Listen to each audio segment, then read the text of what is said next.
ये है विविध भारती। उजाले उनकी यादों की,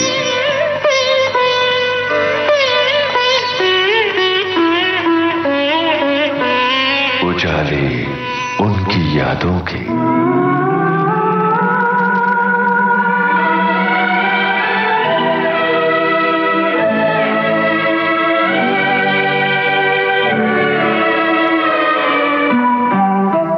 उजाले उनकी यादों के कार्यक्रम में आप सभी का बहुत बहुत स्वागत है और मैं आपका दोस्त यूनुस खान हूं। आज फिल्मी दुनिया के एक बहुत बड़े गीतकार की बेटी हमारे साथ मौजूद हैं। उन गीतकार का नाम है S.H. बिहारी। पहले एक मोन्टाज सुनते हैं ताकि आप उनके काम से वाकिफ हो सकें। शर्माए नजर झुकी जाए, भाभी कैसे कहूँ मैं दिल की बात, पिया हो जैसे चंदा पूनम की रात, पिया हो जैसे चंदा पूनम की रात। वो दिल भर जानिया रूठने मनाने में ना बीती जवानियां, हर अपना बंगाल और है बम्बई में ससुराल, देख क्या होगा। बुरा तुम न मानो तो एक बात कह दूं, तुम्हारी अदाओं पे दिल आ गया है, दीवाना हुआ बादल, सावन की घटा छाई, ये देख के दिल झूमा, ले प्यार ने अंगड़ाई। अब आपको हम बताना चाहते हैं कि हमारे स्टूडियो में है शाहिदा बिहारी। बहुत बहुत स्वागत है आपका विविध भारती में। बहुत बहुत शुक्रिया आपका यूनुस भाई, और मेरी तरफ से सारे सुनने वालों को आदाब, नमस्ते। और मैं अपने आप को बहुत खुश नसीब समझ रही हूँ कि ये मैं प्रोग्राम कर रही हूँ आपके साथ, और मैं आज आपको अपने डैडी के बारे में, अपने पिताजी के बारे में बहुत कुछ बताना चाहती हूँ। बिल्कुल, इसीलिए हमने आपको यहाँ विविध भारती के स्टूडियो में बुलवाया। इतने बड़े गीतकार, लेकिन उनकी जिंदगी के बारे में हमें बहुत कम चीजें पता हैं, तो जाहिर है कि हम उनकी पूरी कहानी आज अपने सुनने वालों के सामने रखेंगे। कश्मीर की कली आपने देखी? मैंने तो कई बार देखी है, लेकिन जब डैडी थे तब नहीं, उसके बाद भी देखी है। गाने तो बजते रहते हैं, देखती रहती हूँ, आते रहते हैं जी। और जहां तक मैंने सुनाते थे डैडी उसके बारे में? एक्चुअली ये था कि डैडी उसकी जैसे लिरिसिस्ट, गाने हो गया, रिकॉर्डिंग हो गया, उनका काम खत्म हो गया, ठीक है ना। हाँ जी। लेकिन कश्मीरी कली के शूटिंग में साथ में उनको ले जाया गया था। अरे वाह! क्यों ले जाया गया था उसका भी एक कारण है। हाँ। क्योंकि शर्मिला जी को उर्दू डिक्शन, प्रोनाउंसिएशन सिखाना था उनके डायलॉग्स को, तो उनके डायलॉग डिलीवरी के लिए डैडी के साथ में गए थे। तो पूरा 1 या 1.5 महीना डैडी कश्मीर में थे जब तक शूटिंग चलती रही। वाह वाह वाह। तो वो शक्ति जी ने उनसे रिक्वेस्ट की थी क्या भाई आप चलो। और ये एक और इसमें ये था कि वो बंगला जानते थे डैडी, तो उनको एक्सप्लेन करना शर्मिला जी को, and she it was her first film, उनकी पहली फिल्म थी, तो उनको समझाना, उसके जैसे हाव भाव है, जो भी है डायलॉग डिलीवरी है, तो उसलिए वो डैडी पूरा उनके साथ शूटिंग के दौरान कश्मीर में थे। क्या बात है, देखिए ये नई बात निकल के आई है। ये बात हमको पता और नहीं थी। वो एक और वहां पे है क्या, जब वापस आ रहे थे वो, तो वो डैडी थोड़ा पहले आ रहे थे, क्योंकि मेरे एक छोटे भाई जिसका मैंने कहा इंतकाल हो गया था 1983 में, उनका जन्मदिन था, वो मेरे ख्याल 2 साल के थे या कुछ। तो डेकोटा प्लेन उस वक्त होता था उस जमाने में। हाँ जी। बहुत छोटा सा प्लेन होता, इतना तो कोई फ्लाइट करता नहीं था, फ्लाई नहीं करता। जी। तो वो प्लेन का काफी हद तक एक्सीडेंट होने वाला था, कुछ तो गड़बड़ हो गई थी, टेक्निकलिटी हो गई थी। तो मतलब डैडी ने कहा कि भाई मैंने सिर्फ यही दुआ की थी कि भाई कुछ नहीं हो और मैं किसी तरीके से अपने फैमिली के पास पहुंच जाऊं। तो वो थोड़ा ये एक इंसिडेंस था जो डैडी के साथ हुआ था। बताइए, ये भी एक चीज है जी। तो कश्मीर की गली का एक और गाना सुनते हैं, इस बार वो वाला गाना जो आपको ज्यादा पसंद है, इशारों इशारों में दिल लेने वाले। जी।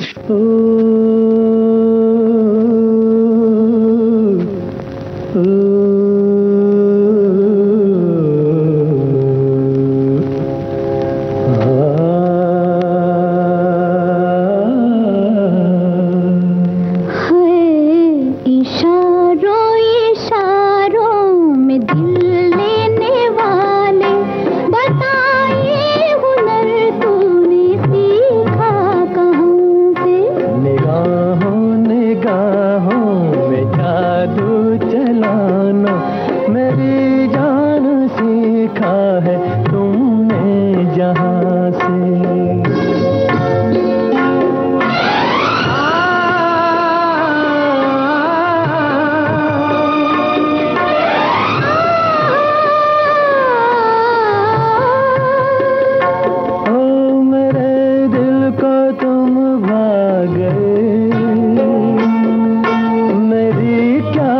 इसमें खता, मुझे जिसने तड़पा दिया यही थी वो जालिम अदा, यही थी वो जालिम अदा। ये रांझा की बातें, ये मजनू के किस्से अलग तो नहीं है मेरी दास्तां से।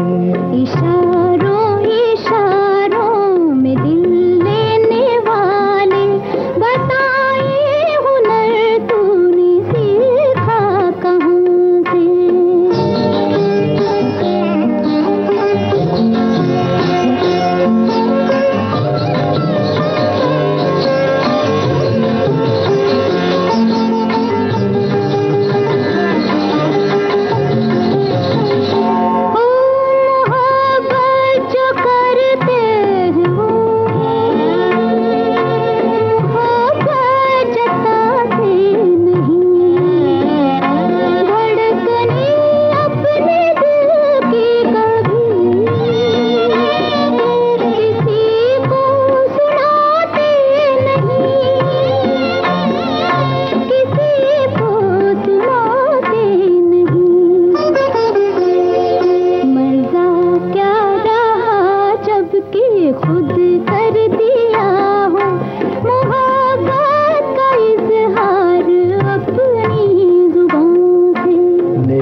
मेरी जान सीखा है तुमने कहाँ से। एक चीज बताइए कि उर्दू डिक्शन के लिए वो वहाँ कश्मीर की कली की शूटिंग पर गए और शर्मिला टैगोर को का तलफ़्फ़ुज़ सुधारा या उसमें मशवरा किया।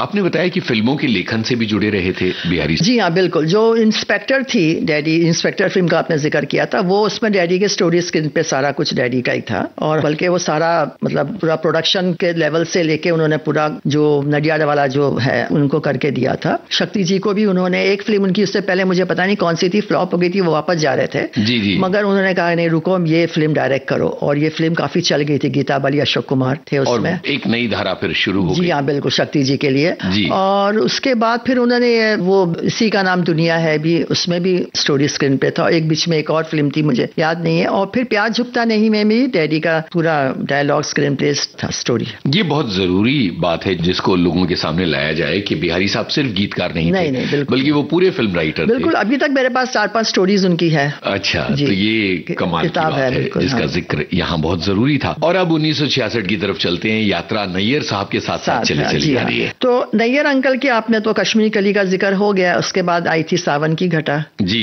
उसमें भी सारे गाने डैडी के थे। बिल्कुल, सारे तो काफी फेमस थे। वो भी गाने मेरी जान तुम पे सदके, होले होले साजना, आज कोई प्यार से की बातें कह गया, आशा भोसले जी का। बिल्कुल। उसके बाद आई ये रात फिर न आएगी जी, उसके भी सारे गाने, तो फिर मिलोगे कभी डुएट जी, या यही वो जगह, यही वो फिजाएं, फिर मेरा मैंने मेरी जान मोहब्बत की है, फिर मेरा प्यार वो है कि मरकर भी तुमको, और मैं शायद तुम्हारे लिए अजनबी हूँ, मगर ये चांद तारे, फिर चांद आ गया, चांद आ गया। तो ये चांद सा रोशन चेहरा भी था। तो मैंने कहा ना, हाँ बिल्कुल, चांद तो है, खास ताल्लुक था। हर फिल्म में 1-2 गानों में तो चांद का जिक्र है ही है। ये गाना सुना जाए, मैं शायद तुम्हारे लिए अजनबी हूँ। जिस तरह के एहसास के साथ आशा जी ने ये गाना गाया है, जी जी, धड़का दिया इस गाने को। जरूर सुनते हैं।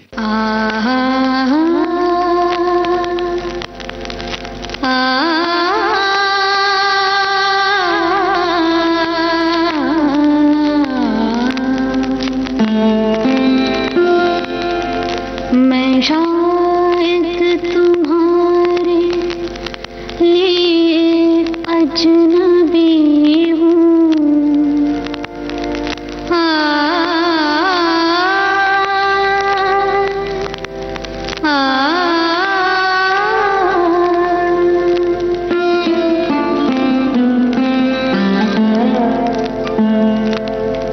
मैं शायद तुम्हारे लिए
अच्छा ये बताएं, बचपन की कुछ यादें हमारे साथ बांटिए। जब डैडी गाने लिखा करते थे और वो जाहिर के सिटिंग्स में और रिकॉर्डिंग्स में जाया करते थे, आप छोटी होंगी, पढ़ाई करती होंगी, उस वक्त की कुछ यादें हमारे साथ। उस वक्त का डैडी का कई वक्त तो सिटिंग होती थी, डैडी घर पे लिखते थे, कई वक्त सिटिंग जो होते थे प्रोड्यूसर डायरेक्टर, अगर थोड़ा अच्छा प्रोडक्शन का बजट रहा तो होटल में रूम वगैरह ले लेते थे, तो फिर उसमें डैडी बैठ के जाके वहां लिखते थे और घर में रहते थे। डैडी का एक था कि वो सुबह 5 बजे उठ जाते थे। अच्छा जी, तो वो उठ के अपनी चाय अपने खुद बना लेते थे वो। अच्छा हाँ, वो फिर किसी को उठाते नहीं थे, मम्मी वगैरह अपने खुद चाय बना लेते थे और फिर अपना 1-2 कप चाय होगी, फिर वो उस दौरान वो फिर अपना जो भी अगर लिखना करना है या कुछ बैठ जाते थे लिखने करने। उस वक्त उनको अच्छा एकांत मिलता था तो वो उस वक्त गाने लिख लेते थे। और बस बचपन में मैंने आप जैसे कहा कि वो बहुत प्यार करते थे हमको, लेकिन ये था कि उनको पता नहीं होता था कौन सा बच्चा कौन सा स्टैंडर्ड में पढ़ रहा है। वो अपने में रहते, पर ये है कि बस बच्चे ठीक है, सेहतमंद है, मतलब कुछ तकलीफ नहीं है और जितना हो सके उनके जैसे हालात है उसमें उन्होंने हमारे लिए, मेरे तरफ मुझे तो कोई शिकायत नहीं है, उन्होंने बहुत कुछ किया। कभी खेलते थे आप लोगों के साथ? हाँ, मौज मस्ती करते थे? हाँ, खेलते थे, मौज मस्ती भी करते थे, खेलते भी थे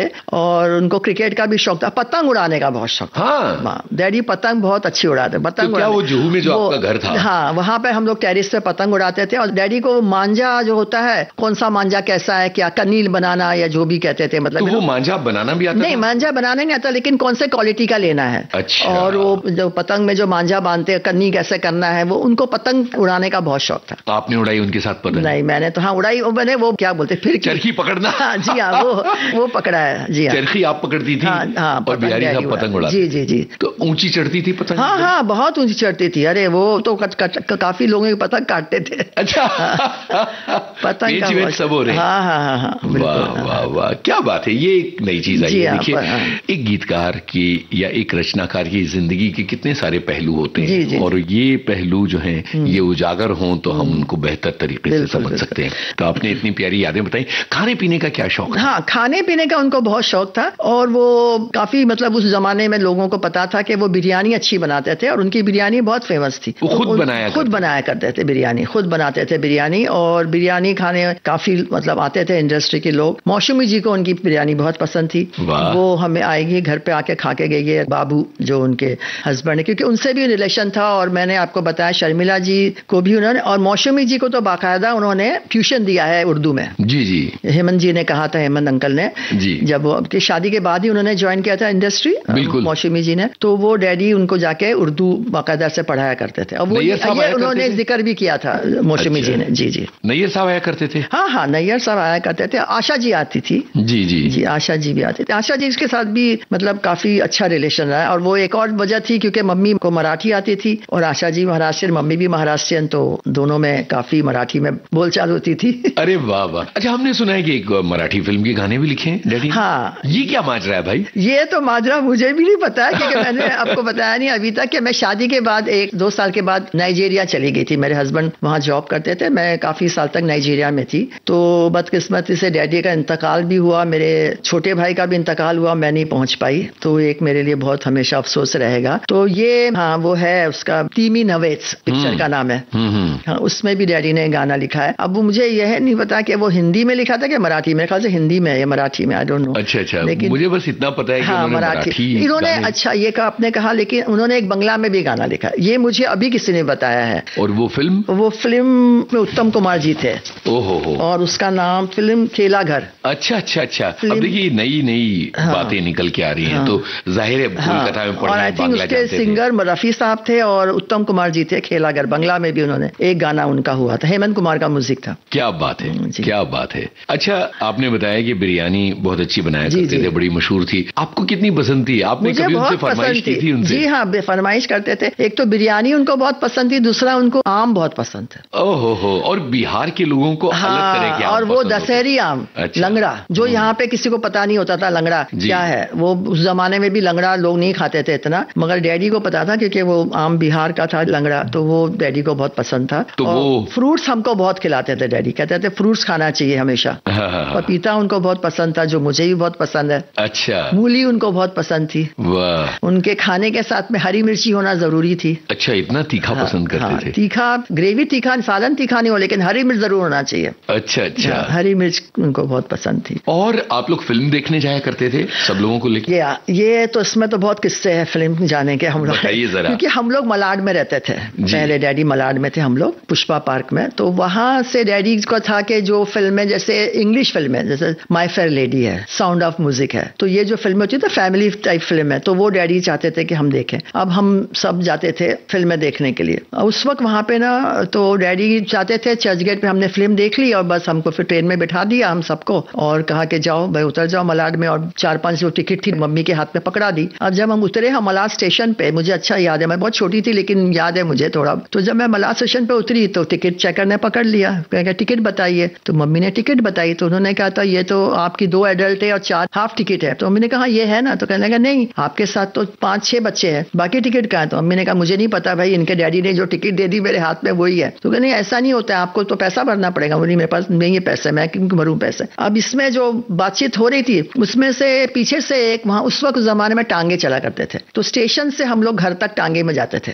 घोड़ा गाड़ी जैसे कहते हैं। तो वो एक जो डैडी का रेगुलर था टांगे वाला, तो वो मतलब स्टेशन के करीब, मलाड आप पता नहीं गए हैं कि नहीं, मतलब बहुत करीब होता था, पीछे टांगे खड़े रहते थे वेस्ट में। तो वो जब काफी भीड़ जमा हो गई, मम्मी भी थोड़ा बहस वहस करने लगी थी टिकट चेकर से, तो वो बंदा भी आ गया टांगे वाला। तो फिर उन्होंने बाजू में ले आके उनको टिकट चेकर को कहा कि भाई आप किससे कर रहे? बोले नहीं इनका। बोले अरे ये तो बिहारी साहब की फैमिली है। बोला अच्छा बिहारी साहब की फैमिली, ओह आया सॉरी माफ कर दिए भाभी जी, मुझे नहीं पता था, आप जाइए। मतलब अभी क्या हो गया आपका, अभी तो आप मुझे इतना गुस्से में डांट रहे थे कि टिकट कहाँ है ये, तो बोले नहीं मुझे नहीं पता था कि आप बिहारी साहब की फैमिली है, वो माफ करिए सॉरी, क्योंकि डैडी का आना जाना होता था ना। जी बिल्कुल, ट्रेन से ही डैडी आया करते थे मलाड से। तो ये किस्सा बताया। तो हाँ फिल्म दिखाने, और एक जैसे ट्रायल शो पे जाती थी मैं डैडी के साथ। अच्छा। अक्सर एक मुसाफिर हसीने का ट्रायल शो, पहले ट्रायल शो होते थे ना, सावन की घटा का है, कश्मीरी की कली का है, फिल्में मुझे अच्छा याद है। प्रीमियर्स पे भी मैं काफी डैडी के साथ गई हूँ, वो भी यादें बाकी। बिल्कुल अपना बना के देखो, प्रीमियर पे डैडी लेके गए थे, मुझे अच्छा याद है। और उस वक्त मुझे अच्छा याद है कि धर्मेंद्र जी, मनोज जी, शशि कपूर, सबका मैंने ऑटोग्राफ लिया था। वाह वाह वाह। और उसके बाद से मुझे शशि कपूर बहुत पसंद है।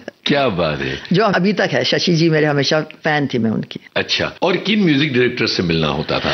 म्यूजिक डायरेक्टर सारों से, मैंने आपको बताया रवि हेमंत जी के घर में भी हम लोग जाते थे। वो शक्ति सामंत और रवि का घर बिल्कुल सरस्वत कॉलोनी सांताक्रूज में बिल्कुल बगल बगल में बंगले थे दोनों के, तो दोनों के घर में मैंने विजिट किया है। नैयर अंकल के तो था ही, और फिर एंड में लक्ष्मीकांत जी के घर में भी मैं गई थी। जब मैं तो वहां रहती थी, जब मैं आई थी तो डैडी मुझे खास उन्होंने बुलाया था, मतलब मेरे दावत की थी जैसे नवे लक्ष्मीकांत जी ने। तो वहां पे जया जी, बिंदु जी के हस्बैंड, सबसे मुलाकात हुई थी। बहुत अच्छे से उन्होंने इस्तकबाल किया था मेरा, बहुत अच्छे से। क्या आपके पास उनकी हैंड राइटिंग की डायरियां और वो सब चीजें हैं, गानों की इबादत? जी हाँ बिल्कुल, अच्छा आपने जिक्र किया इस बात का। गानों की उनके मेरे पास जो फिल्म में गाने यूज नहीं हुए, जो नगमे है, नज़म है, आशार है, उसकी किताबें काफी कुछ थी जो मैंने एक कंपाइल करके अभी एक बुक छापी है। उसका क्या नाम दिया? इशारों में। क्या बात है, इशारों जी अभी पब्लिश हुई है। अभी उसमें काफी मतलब जो फैंस, काफी लोगों ने अप्रिशिएट किया है, काफी जगह पहुंची है। किस भाषा में छापी है? वो मैंने उर्दू और हिंदी दोनों में छापी है, क्योंकि आजकल इतना उर्दू नहीं जानने वाले रहे। जी तो हिंदी में उर्दू में दोनों में है। जी तो उसमें वो चीजें हैं, मतलब ये कि उसमें फिल्मी गानों से इतर जो काम है, शायरी। जी हाँ बिल्कुल, इतर जो फिल्मी गाने को नहीं है वो भी मैं इंशाल्लाह छापने वाली हूँ। लेकिन क्योंकि ये जो किताब मैंने छापी है, तो ये इसमें मैंने जो गाने और जो नज्म वगैरह जो नहीं यूज हुए थे फिल्मों में, जो गीत है, जो भी है, काफी कुछ, कम से कम 8-10 बुक्स है मेरे पास, जिसमें सारे डैडी के हैंड राइटिंग में जो आप कह रहे हैं ना, उर्दू में लिखे हुए हैं। तो वो हमने उसमें से कुछ छांट के कुछ करके ये मैंने किताब छापी है। क्या बात है, बहुत बढ़िया है। और ये जो मैं कह रही हूँ कि आप गानों का कह रहे हैं, तो मैं आपको ये बताऊं, ये किताब मैंने जावेद अख्तर साहब को मैंने कांटेक्ट किया था, और मैंने उनसे पहले उनको मैसेज किया कि भाई मैं एस.एच. बिहारी की बेटी हूँ, मैंने एक बुक पब्लिश की है और मैं आपको आके अपने हाथ से देना चाहती हूँ और आपका ब्लेसिंग लेना चाहती हूँ। तो उनका जवाब आ गया मुझे फौरन, ये बिल्कुल, मैं उनका एक बहुत बड़ा एडमायरर हूँ। I was shocked. क्या बात है। When I got that reply, you know, like Javed Akhtar साहब मेरे डैडी के एडमायरर, मतलब he used this word, I have the screenshot। फिर उन्होंने मुझे वक्त दिया, वो कहीं ट्रैवल कर रहे थे, तो मैं गई, मिली उनसे, उसके भी फोटोज है। एंड देन उनको सारे, मतलब आई वाज सरप्राइज, उनको डैडी के सारे गाने याद थे। जी सारे मुखड़े, सारे अंतरे, सारे, बोले वो क्या शायर थे, क्या गाना लिखते थे वो, क्या उनका। और उन्होंने कहा कि वो मिले भी थे उनसे। मैंने पूछा कि आप मिले थे कभी? कहे ऑफ कोर्स मैं मिला था, लेकिन मैं उस वक्त गीतकार नहीं था। जी ये उन्होंने कहा कि मैं उस वक्त लेखक नहीं था, लेकिन मैं आपके अब्बा से मिला था, और उन्होंने मुझे ये एडवाइस किया है कि मैं डैडी के गानों की किताब छापूं। वाह। तो उन्होंने कहा कि आप उनके गानों की किताब छापिए, क्योंकि ये गाने आज भी बजते हैं और लोग इतना पसंद करते हैं, लेकिन बस ये लगता है कि ओपी नैयर का म्यूजिक है, लेकिन गीतकार कौन है, इसके किसने लिखा है, लिरिसिस्ट कौन है, वो नहीं पता है। तो आप ऐसा कीजिए कि एक बुक छापिए जिसमें उनके गाने हो, फिल्मी गाने। तो मैं इंशाल्लाह वो कोशिश कर रही हूँ। क्या बात है। देखिए कितनी सारी बातें सामने आ रही हैं अलग अलग, और मुझे लगता है कि गानों के सफर पर आगे बढ़ते हैं। बिल्कुल बिल्कुल। और अब चलते हैं उस फिल्म की तरफ जिसका नाम है मोहब्बत जिंदगी है ना, रातों को चोरी चोरी चोरी चोरी बोले, ये गाना भी बहुत फेमस हुआ था उस आशा भोसले की आवाज का गाना, नैयर साहब का जी संगीत था। तो ये गाना सुना जाए जी। रातों को चोरी चोरी बोले मोरा कंगना,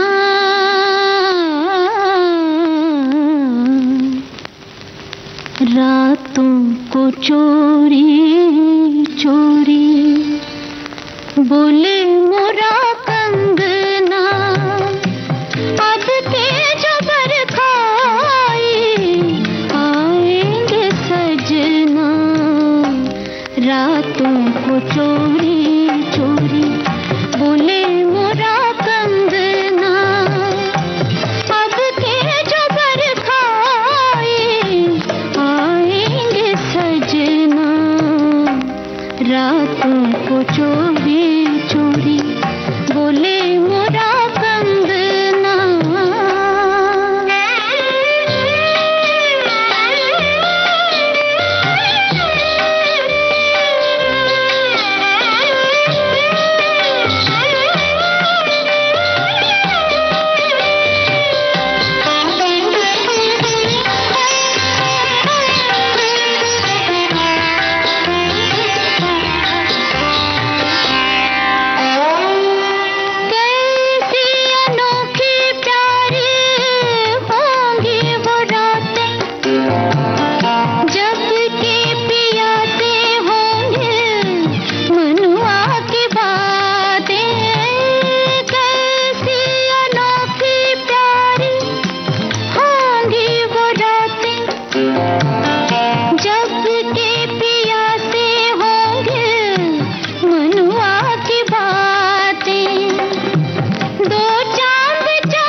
शाहिदा जी, आपसे आपके वालिद साहब एसएच बिहारी के बारे में बातें हो रही हैं, और चूंकि ये जो सफर है ये नैयर साहब के साथ साथ ज्यादा बीता है, तो इसलिए हम नैयर साहब के गानों की बात कर रहे हैं। और एक के बाद एक फिल्मों पर हम बातें करते हुए यहाँ पहुंच गए जहाँ हमसाया फिल्म थी और उसमें भी उनके गाने थे। और फिर हम चाहते हैं कि किस्मत फिल्म की बात करें, तूफान जी हाँ, कजरा मोहब्बत वाला हमसाया में जहाँ था आजा मेरे प्यार के सहारे जी। और वो दूसरा एक गाना था जो ओ कन्हैया कन्हैया जी, आज पनघट में तेरी राधा अकेली खड़ी। और मैं आपको यहाँ ये बताना चाहती हूँ कि उस साल का ये नॉमिनेटेड सॉन्ग था फिल्म फेयर अवार्ड के लिए। जी जी। तो ये गाना भी बहुत अच्छा मतलब लिखा हुआ। इसके भी कुछ है कि डैडी के काफी खत आए थे ये गाने के बाद कि ये गाना आपने इतना अच्छा लिखा है, बीइंग अ मुस्लिम आपने ये गाना कैसे लिखा। तो डैडी ने कहा ये क्या बात हो गई भाई। डैडी ने जवाब दिया कि मैं कृष्ण जी के बारे में बचपन से सुनता आ रहा हूँ और मुझे पता है कृष्ण जी की पूरी कहानी। तो ये मैंने उसी जैसा सिचुएशन मुझे दिया गया और ये मुझे लगा कि ये यहाँ पे ये गाना होना चाहिए, राधा और कृष्ण जी का मैं उनके जो है ताल्लुकात उसको बयान करूं। तो मैंने ये गाना लिख दिया। इसमें धर्म का क्या लेना देना। क्या बात है, बहुत प्यारी बात है। और किस्मत फिल्म के गानों की बात करें तो जहाँ एक तरफ इसमें कजरा मोहब्बत वाला जैसा गाना था, लाखों यहाँ दिल वाले, आंखों में कयामत और 1 2 3 बीबी जैसे गाने। देखिए कि कितनी सारी रेंज है इन गानों की। और नैयर नैयर साहब की म्यूजिक ने उस दौर में तो कमाल ही कर दिया था। आज भी कजरा मोहब्बत वाला बजता है। बिल्कुल। बस एक ही चीज का एक अफसोस जैसा रहता है कि इसको नैयर का गाना तो पहचाना जाता है, पर गीतकार के नाम पर हम उतना गौर नहीं करते कि ये गाना इसका रिमिक्स भी बहुत हुआ है जी। कजरा मोहब्बत सोनू निगम ने भी रिमिक्स किया इसका। जी जी, इसके बहुत सारे रिमिक्स हुए, अलग अलग मंचों पर कोई ना कोई इस गाने को गाता हुआ मिल ही जाता है। तो ये गाना सुनते हैं। जी बिल्कुल।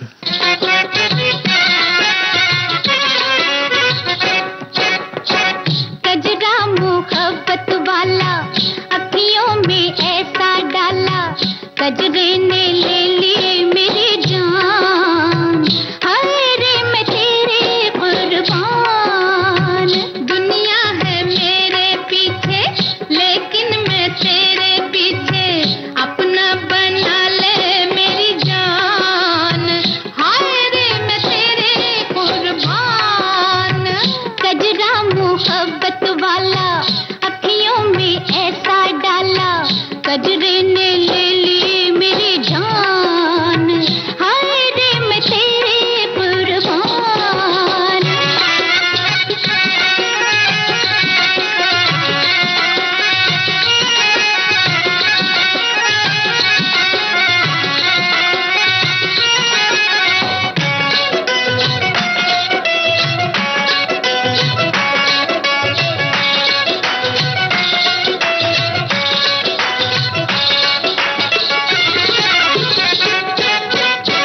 आई हो कहाँ से गोरी आँखों में प्यार लेके, आई हो कहाँ से गोरी आँखों में प्यार लेके, चढ़ती जवानी की पहली बहार लेके, दिल्ली शहर का सारा मीना बाजार लेके, दिल्ली शहर का सारा मीना बाजार लेके, झुमका बरेली वाला कानों में ऐसा डाला, झुमके ने ले ली मेरी जान, हाय रे मैं तेरे कुर्बान। दुनिया है मेरे पीछे लेकिन मैं तेरे पीछे, अपना बना ले मेरी जान, हाय रे मैं तेरे कुर्बान। अच्छा, दिल और मोहब्बत फिल्म के गानों की बात कीजिए। दिल और मोहब्बत में कहाँ से लाई हो जाने मन, ये किताबी चेहरा गुलाबी आंखें, क्या शानदार गाना है। हाँ जी, ये एक बहुत शानदार गाना है और इसके लिए भी एक स्टोरी है कि मैं उस वक्त मेरे ख्याल से 6 या 7 स्टैंडर्ड में थी, आई एम नॉट श्योर। तो ये गाना मेरी एक टीचर को बहुत पसंद था, उनको नहीं पता था कि मैं एस एच बिहारी की बेटी हूँ। अच्छा। उनको पता चल गया कैसे, तो फिर वो आई मेरे पास और उन्होंने कहा कि मुझे मिलना है आपके डैडी से। हाँ हाँ। तो मैंने कहा ठीक है, तो मैं घर गई, फिर डैडी से मिलाया, उनको ये गाना बहुत पसंद था। मुझे कहने लगी कि ये गाना उन्होंने लिखा किसको तस्वुर करके, कि मैंने कहा पता नहीं, मुझे आओ घर पे आओ मिलिए डैडी। फिर जब मेरी मम्मी से मिली तो कहा क्या मुझे पता है किसको। उसने कहा था कि आपको। मैंने कहा मैं तो बहुत छोटी हूँ। और फिर डैडी ने वही रिकॉर्ड उनके पास था, तो रिकॉर्ड पे साइन करके वो ऑटोग्राफ करके वो उनको रिकॉर्ड दिया था। क्या प्यारा गाना है, सुनते हैं जी। कहाँ से लाई हो जाने मन ये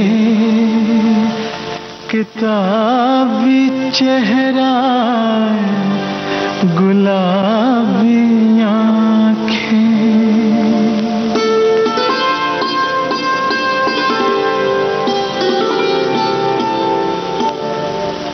कहाँ से लाई हो जाने मन ये किताबी चेहरा गुलाबी आँखें,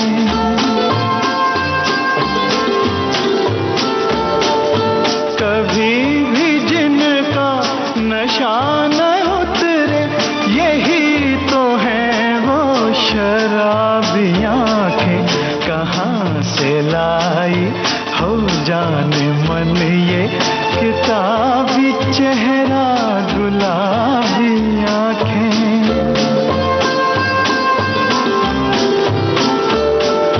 कभी भी जिनका नशा न उतरे यही तो है वो शराबी आँखें, कहाँ से लाई हो जाने मन।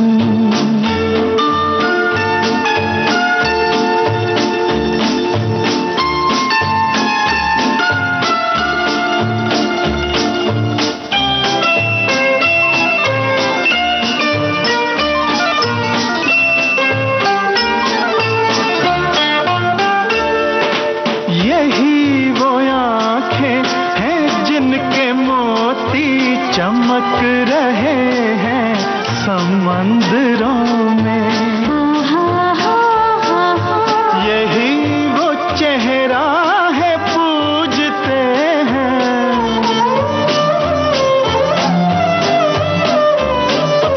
यही वो चेहरा है पूजते हैं, जिसे पुजारी भी मंदिरों में। चमन में करती है रोज शबनम, कली कली से तुम्हारी बातें।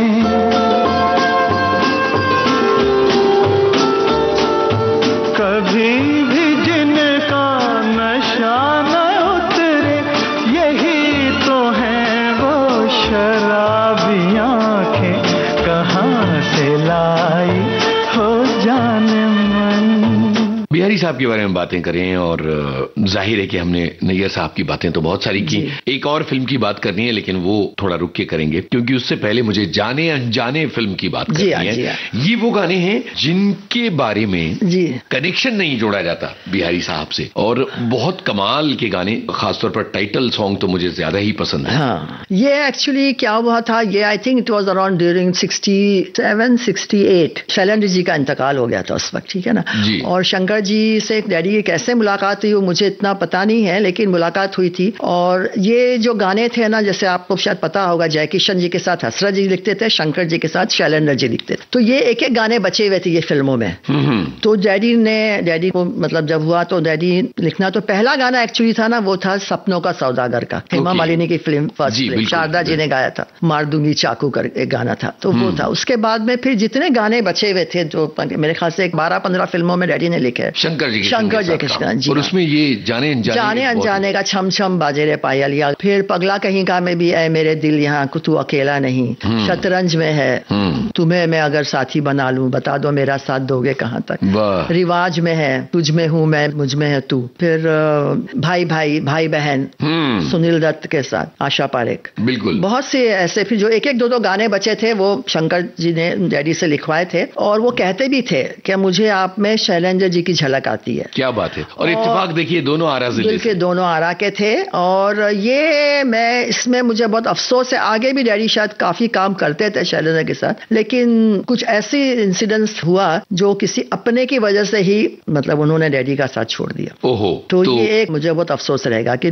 काफी अच्छा काम शंकर जी के साथ चल रहा था, उनका काफी गाने अच्छे चल रहे थे। जी जी जी जी बिल्कुल। अब मुझे लगता है कि प्राण जाए पर वचन न जाए की तरफ बिल्कुल बिल्कुल, ये ऐतिहासिक गाना बिल्कुल बताइए इसके ये ऐतिहासिक गाना तो डैडी ने कहा ही है इसके बारे में अपने इंटरव्यू में भी, आपके शायद रिकॉर्डिंग में होगा, कि आशा जी और नैयर जी का तो जो फिल्मी जो उनका था प्रोफेशनल रिलेशन भी था और पर्सनल रिलेशन था, तो कोई छुपी बात नहीं थी। जी जी, क्योंकि डैडी उनके साथ हमेशा रहते थे, बहुत करीब से उनका रिलेशन देखा हुआ है डैडी ने जी। तो वही डैडी ने कहा कि बस एक दिन आशा जी उनके मुंह से ये लफ्ज निकला, ये भी कोई जिंदगी है, और उसी वक्त डैडी को फौरन ये लाइन आ गई दिमाग में, जहन में, चैन से हमको कभी आपने जीने न दिया, जहर भी चाहा अगर पीना तो पीने न दिया। और ये फिर देखिए आप, ये गाना तो बन गया, म्यूजिक भी बन गई जी जी, गाना भी रिलीज, तो लेकिन ये फिल्म पे नहीं पिक्चराइज हुआ जी जी जी। उसके बाद ये इतना फेमस हुआ जिसलिए आशा जी को उस साल का फिल्म फेयर अवार्ड मिला था। बताइए ये एक ऐसा गाना जो एक तरह से अपने साथ कितनी सारी दास्तान है जी, लिए हुए है जी, और क्या तो एक्सप्रेशंस हैं आशा जी, बिल्कुल बिल्कुल। और ये गाना मतलब उनके साथ का आखिरी गाना था। सुनते हैं।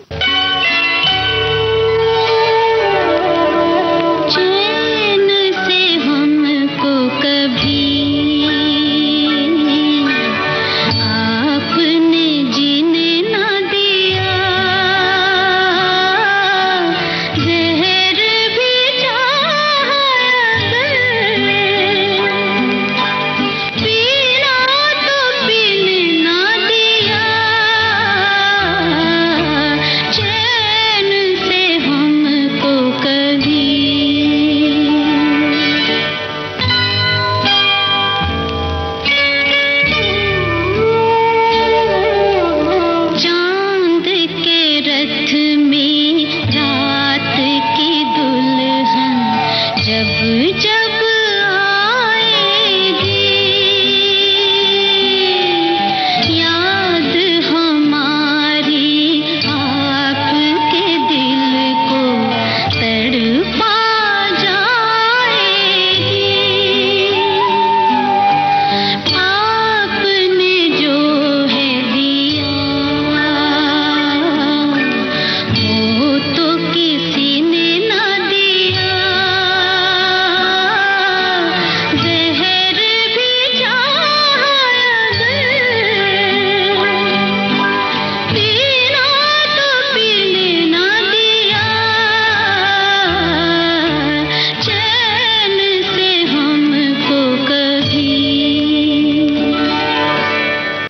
एक पूरा दौर है इसके बाद 1975 के बाद जहां पर कुछ छोटी बड़ी फिल्में आती गईं और बहुत सारा वक्त ऐसा था जब काम कम था। बिल्कुल कम था, बिल्कुल। इस दौर की कुछ याद? इस दौर में तो अभी आपको क्या बताऊं, मैं बहुत यादें बहुत दुख भरी है। अब श्रोताओं को मैं नहीं सुनाना चाहती हूँ क्योंकि वो ये एंटरटेनमेंट प्रोग्राम है, वो मतलब कई लोग ये भी चाहते हैं कि उनके बारे में पता चले सब कुछ, लेकिन बस था। जैसे मैंने कहा कि उनके बेटे की डेथ हो गई थी 77 में, उसके बाद से काफी डैडी का लो फेज चल रहा था, लेकिन कुछ ना कुछ हो जाता था, जैसे मतलब मैनेज हो जा रहा था बस। उसके बाद में फिर मेरा छोटा भाई जो था उसके भी जॉब वगैरह लग गई, लेकिन फिर 83 में उसका भी इंतकाल हो गया। छोटी छोटी फिल्में डैडी ने की है क्योंकि नैयर अंकल भी छोटी छोटी फिल्में कर रहे थे, लेकिन ठीक है गाने आ रहे थे, जैसे CID है, CID 909 है, और उसमें एक बढ़िया नसीहत है, नसीहत के गाने बहुत अच्छे थे, और ऐसे काफी फिल्में हैं। और फिर उसके बाद में फिर 84 में 83 में फिर बोगाड़िया जी जो चले गए थे रिवाज बना के, उसके बाद वो आए मिले डैडी से, क्या कि मुझे फिर से, उनको बहुत शौक था वही, तो बाद में तो वो खैर बहुत बड़े बन गए, अभी भी ताल्लुकात है मेरे उनके साथ बहुत अच्छे। तो बोगाड़िया जी आया, कह लेंगे फिल्म बनानी है, तो डैडी ने कहा ठीक है। फिर प्यार झुकता नहीं का पूरा उनको सेटअप करके दिया डैडी ने जी। और उसके बाद से फिर गाने भी सारे डैडी के थे, ऑफकोर्स उसमें तेरी मेहरबानियां, नसीब अपना अपना, LP लक्ष्मीकांत प्यारेलाल जी के साथ डैडी का साथ अच्छा जम गया था। काफी गाने, औलाद है, जवाब हम देंगे, मर्द की जुबान, बहुत से फिल्में थी। मगर फिर वही हुआ कि 1987 में डैडी का इंतकाल हो गया। जी, यहाँ हम बात कर रहे हैं प्यार झुकता नहीं फिल्म की, और इस फिल्म के गानों ने धूम मचा के रख दी। बीच में जब हमारी बातचीत हो रही थी तो आपने बताया था कि पूरी कहानी तुम्हें आपका साथी डायलॉग सब कुछ, हाँ जी हाँ, डैडी कहते बिल्कुल। तो ये एक बहुत इंपॉर्टेंट बात है जी। और ये फिल्म खूब चली, इसके गानों ने बहुत तहलका मचाया, और एक गाने की कहानी तो हम पीछे ले चुके। यहाँ मुझे लगता है कि तुमसे मिलकर न जाने क्यों और भी कुछ याद आता है। इस गाने को सुनकर आगे बढ़े। बिल्कुल बिल्कुल। तुमसे मिलकर ना जाने क्यों, तुमसे मिलकर ना जाने क्यों, और भी कुछ याद आता है, याद आता है। तुमसे मिलकर ना जाने क्यों, तुमसे मिलकर ना जाने क्यों, और भी कुछ याद आता है, याद आता है। आज का अपना प्यार नहीं है, आज का अपना प्यार नहीं है, जन्मों का ये नाता है, ये नाता है। तुमसे मिलकर ना जाने क्यों, तुमसे मिलकर ना जाने क्यों।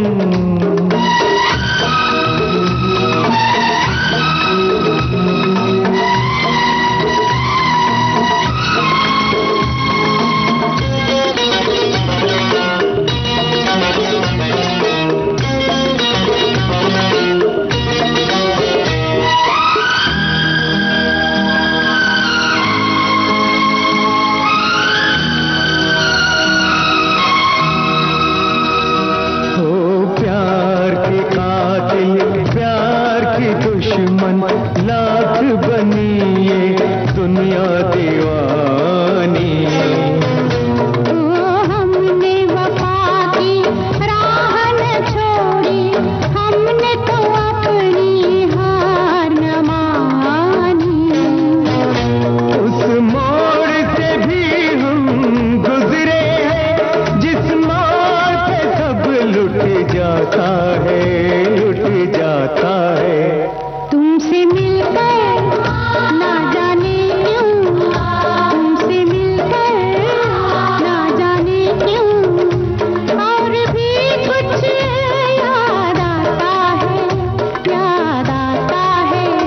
तुमसे मिलकर ना जाने क्यों, तुमसे मिलकर ना जाने क्यों। शाहिदा जी, हम तेरी मेहरबानियां को भूल गए। नहीं नहीं नहीं, उसको मत भूलिए। वो 1 साल में सॉरी, प्यार झुकता नहीं, तेरी मेहरबानियां, नसीब अपना अपना जी, all were super duper hit. और सबके गाने सबके गाने, बल्कि मुझे वो नसीब अपना अपना का वो चित्रहार में आया हुआ गाना याद, भला है बुरा है, जैसा भी है मेरा पति मेरा देवता है। वो भी डैडी का लिखा हुआ, वो डैडी ने लिखा था। मैंने कहा डैडी ऐसा क्यों लिख दिया आपने? आपने सब पतियों को एकदम आसमान पे चढ़ा दिया। इस गाने की एक झलक सुनी जाए, भला है बुरा है जैसा भी है, मेरा पति मेरा देवता है। एस एच बिहारी साहब का लिखा हुआ। हाँ। भला है बुरा है जैसा भी है, मेरा पति मेरा देवता है। भला है बुरा है जैसा भी है, मेरा पति मेरा देवता है। मेरे देवता को कुछ ना कहो, मेरे देवता को कुछ ना कहो, मेरा देवता तो मेरा देवता है।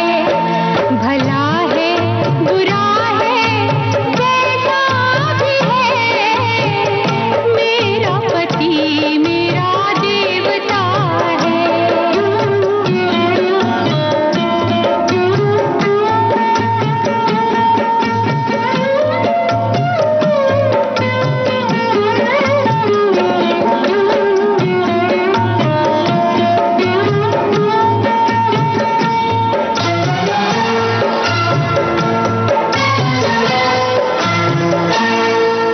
तपस्या तो होती है सबकी बराबर, तपस्या तो होती है सबकी बराबर, मगर सबको भगवान मिलते कहाँ है।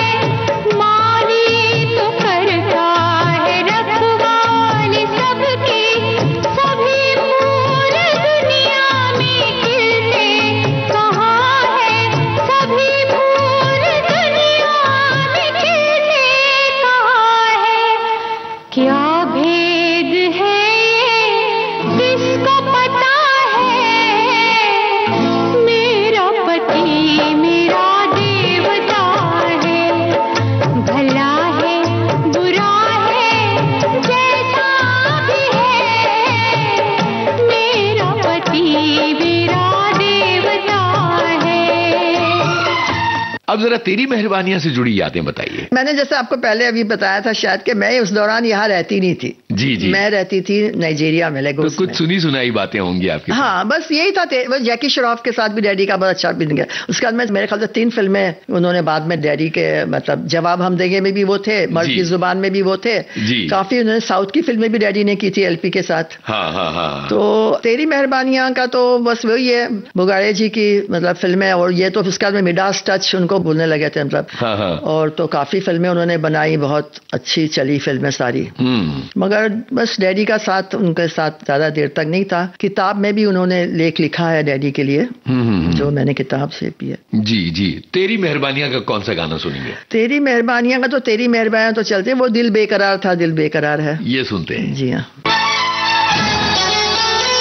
दिल बेकरार था, दिल बेकरार है, दिल बेकरार था, दिल बेकरार है। पासे तू फिर भी क्यों तेरा इंतजार है। दिल बेकरार था, दिल बेकरार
अच्छा, ये वो दौर था, आपने कहा कि जब नैयर साहब कुछ कुछ काम कर रहे थे और CID 909 का जिक्र हुआ। हाँ। उस फिल्म में एक बड़ा प्यारा गाना है, यार बादशाह। यार बादशाह, बिल्कुल। हाँ। तो ये वो दौर है जब नैयर साहब और SS बिहारी दोनों का करियर एक तरह से हाँ। थोड़ा सा थिन हो रहा था। या। और इस दौर में एक फिल्म आई थी, एक बार मुस्कुरा दो। हाँ, बिल्कुल। अच्छा, तकरीबन इसी दौर में। और मुझे लगा कि इस फिल्म का जिक्र छोड़ना नहीं चाहिए। बिल्कुल बिल्कुल, है ना। फिर अगेन ये आपको यहाँ मैं आपको ये बताना चाहूंगी, एक बार मुस्कुरा दो भी S मुखर्जी प्रोडक्शन के थी। हाँ। तो देव मुखर्जी सोमू जी के साथ डैडी का बहुत अच्छा रिलेशन हमेशा से रहा है, एंड तक रहा है। बल्कि वो मेरी शादी में भी आए हुए थे वो लोग, तो उनका साथ में अच्छा, देव मुखर्जी ने बहुत डैडी का साथ दिया है। एक बार मुस्कुरा दो कि मैं, अच्छा याद है, ट्रायल शो पे गई थी मैं, और उन्होंने मुझसे पूछा था, I don't know how, may be 14 जो भी थी, मतलब मैं तो ज्यादा बड़ी नहीं थी। तो जब फिल्म खत्म हुई उन्होंने कहा कि बच्चे कैसे लगी आपको फिल्म? तो मैंने कहा ये आपकी फिल्म चलेगी। वाह। तो ही वाज लाइक, डैडी को कहा कि ये आपकी बेटी तो बिल्कुल मुंहफट है। डैडी ने कहा मेरी जैसी है। और बिल्कुल चली थी फिल्म में, काफी चली थी। बिल्कुल बिल्कुल। तो और गाने उसके कमाल। चेहरे से जरा चला आपने सरकार, मुकेश जी का गाया हुआ 2 गाना था, लेकिन वो गाना था रफी जी का, नफरत से जिन्हें तुम देखते हो। बिल्कुल बिल्कुल। जमाने की आंखों में, तो इसमें भी डैडी की अपनी जो आप बीती थी उसकी झलक है ये। अच्छा। गाने में भी, जमाने की आंखों ने देखा है यारो कभी ऐसा नजारा, कभी जिसको फूलों ने पूजा है। बिल्कुल। तो ये गाना सुन लेते हैं। जी हाँ। नफरत से जिन्हें तुम देखते हो, तुम मारते हो जिनको ठोकर, क्या उन पे गुजरती है देखो एक बार कभी घायल होकर।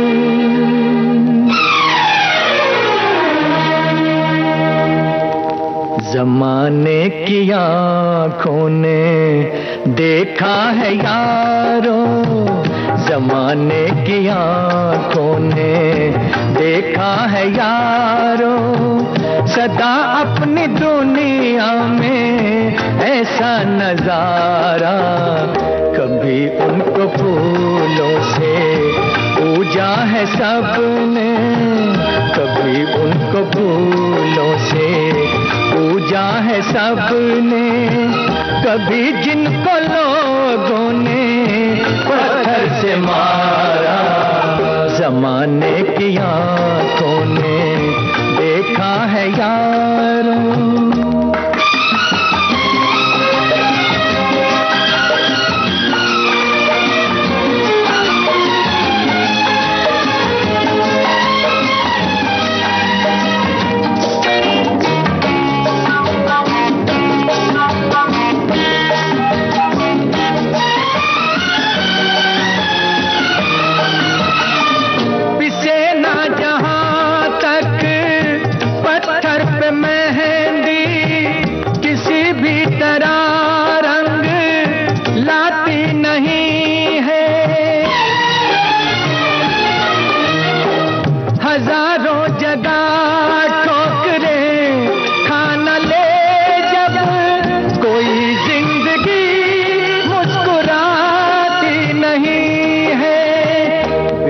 खुद मरे किसको जन्नत मिली है, बिना खुद मरे किसको जन्नत मिली है, बिना दुख सहे किसने जीवन संवारा, जमाने की आंखों ने देखा है यारों।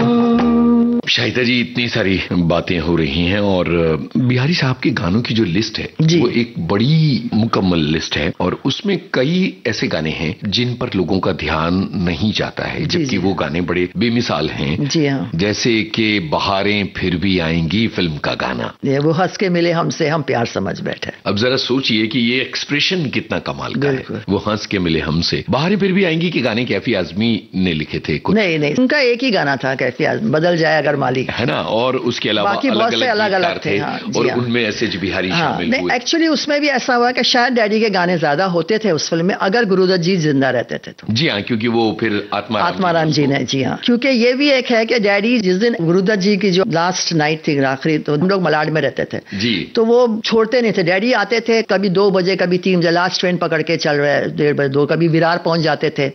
तो विरार पहुंच जाते थे, सो गए ट्रेन में, अब इतना रात तो विरार पहुंच जाते तो पहुंच गए किसके घर में, गोविंदा जी के डैडी के घर में, आहूजा जी के पास। अच्छा अच्छा, ऐसा भी था। बिल्कुल बिल्कुल ऐसा भी था। आहूजा जी के घर में रुक गए, उनका घर करीब था स्टेशन से जी। फिर सुबह की ट्रेन पकड़ी, फिर मलाड उतर गए। तो उस दिन भी वो छोड़ नहीं रहे थे। आपको पता होगा ये बात गुरुदत्त जी का जैसे। तो डैडी को कह रहे थे, डैडी ने कहा बहुत देर हो गई मैं, उन्होंने फिर बहुत और लोगों को फोन किया कि भाई नहीं हुआ। तो गुरुदत्त जी से भी उनका काफी अच्छा हो गया था, लेकिन फिर वो चले गए और फिर आत्माराम जी के साथ जो उनका हुआ तो एक गाना हुआ, ठीक है, वो गाना बहुत अच्छा था, बाकी और भी राइटर्स ने लिखा था। फिर उन्होंने उमंग में, अभी मुझे याद आया, शंकर जी की उमंग में भी डैडी ने गाना लिखा था आत्माराम जी के। अच्छा, वो उमंग जिसमें गाना जिसमें हम लोग हैं से दीवाने, सब जो नए नए आए थे पूरे, सुभाष घई वाला बिल्कुल।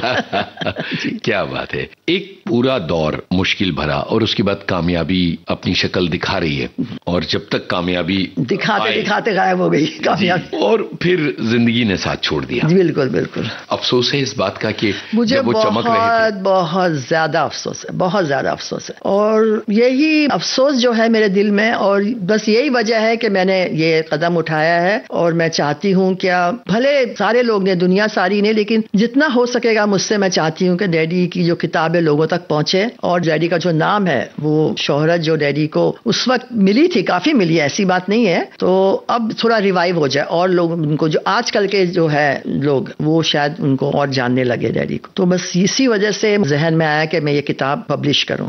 बहुत अच्छा काम आपने किया है, और आज विविध भारती के जरिए हमने एस.एच. बिहारी साहब की पूरी दास्तान को दोहराया ताकि लोगों को ये पता चले कि किस तरह के नायाब गाने आप विविध भारती से हर रोज सुनते रहते हैं। जी हाँ, जी। और बिहारी साहब का नाम बतौर गीतकार हम लेते रहते हैं, जरूर लेते रहते हैं। और मैं बहुत अपने आप को खुशकिस्मत समझती हूँ कि आज मैं इस प्रोग्राम में शामिल हुई हूँ, और मैंने जो भी डैडी के बारे में बताया है तो लोगों तक ये बात पहुंचे, तो उनके जिंदगी के बारे में भी, जो गाने सुनते, जो पसंद करते, जो डैडी के फैंस है, वो उनकी जिंदगी के बारे में भी जान ले। बहुत बहुत शुक्रिया। शुक्रिया, आपका भी शुक्रिया, विविध भारती का भी शुक्रिया। Thank you. थैंक यू, नमस्ते। उजाले उनकी यादों के इस कार्यक्रम में अभी आप सुन रहे थे जाने माने गीतकार एस.एच. बिहारी की बेटी शाहिदा बिहारी से यूनुस खान की ये बातचीत। आज आप सुन रहे थे इस बातचीत का दूसरा और अंतिम भाग। चलने से पहले आपको बता दें, इस कार्यक्रम में हमारे रिकॉर्डिंग इंजीनियर थे H.R. पाटले। विविध भारती की ओर से इस कार्यक्रम के प्रस्तुतकर्ता जुबैर खान। उजाले उनकी यादों की।